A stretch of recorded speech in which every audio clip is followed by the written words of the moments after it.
Hey, what's up, gang? So I have this afternoon's lineup for the Yankees for Game 3 against the Toronto Blue Jays. The Yankees are going to officially go for a sweep, which should be awesome. By the way, happy Father's Day to everybody and to all the dads. Hope you have a great day today.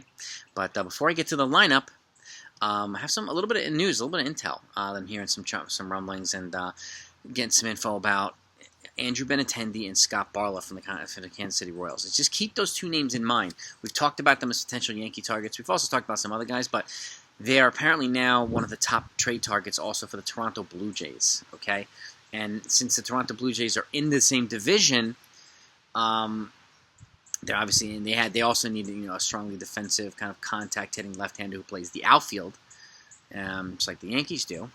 And an additional reliever, especially with Rio going down with Tommy John surgery, which became official yesterday. So, a dependable reliever and an outfielder is of need for the Blue Jays, and particularly, they are behind the Yankees, obviously in the division. So there's a couple ways you can think about it. Number one, they might be willing to overpay to get these guys. Okay, so that might drive up the price for the Yankees and a sense of urgency for the Yankees if they decide to do this.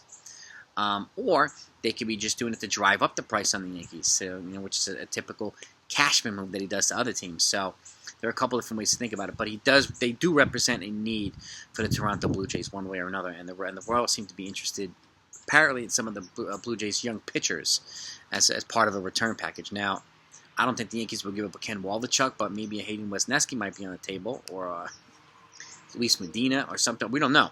We don't know what the trade package is going to be, but the fact is, Benintendi would represent the spot there, and probably somebody that they could re-sign this offseason as well. And Scott Barlow's a controllable reliever through 2025, so he still has a couple years left. So this would be a good fit for either team. But now that the Blue Jays now that we know the Blue Jays are in the mix, expect the price to go up one way or another. The Yankees could pivot, obviously, to an Ian Happ and David Robertson or whatnot.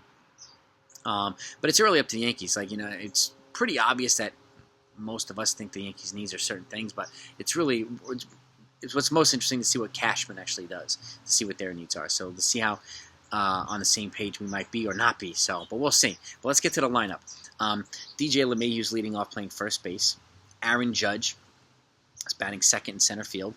Josh Donaldson's batting third at third base. Anthony Rizzo's getting a day off, actually. Giancarlo Stanton is DHing at the cleanup spot. And I'm actually not surprised to get more righties in the lineup because the Yankees are facing Kikuchi, who's a lefty. So Gleyber Torres is batting fifth at second base. Aaron Hicks, who switch hits, batting sixth in left field. Kyle Higashioka is batting seventh, catching. Marwin Gonzalez is shortstop, so IKF's getting a day off. He's batting eighth. And Joey Gallo's batting ninth in right field. So, and then obviously we've got Luis Severino on the mound. They pushed back Garrett Cole until tomorrow when the Yankees are in Tampa. So Luis Severino's kind of getting infused back in the rotation now that he's off the COVID IL. So it'd be good to see him up there, and hopefully he can put the Yankees in a position to sweep the Blue Jays today. So Kikuchi did pitch well against the Yankees early this season, but I think the Yankees are in a little bit of a better groove now. So I expect them to perform pretty well today, and hopefully they'll get the sweep. I mean, it would be phenomenal if they did. I mean, could you imagine that? Sweeping the Cubs and sweeping the Rays and then sweeping the Blue Jays. And then this would also be their 10th consecutive win. So if I'm available, my wife does not go into labor today, then I will put out the recap. If not, then my apologies, but I hope to be here one way or another. But I'll put out something at some point. So, but have a great day, everybody. That's the lineup. And make sure you subscribe to the channel so you don't miss it if you haven't subscribed yet, too. So it's greatly appreciated. That's very helpful to the channel's growth. But I want you to be part of the 161 Mafia. So one of the best in the business around here. So, and we're going to keep it growing. So have a great day, everybody. Happy Father's Day. Talk to you next time.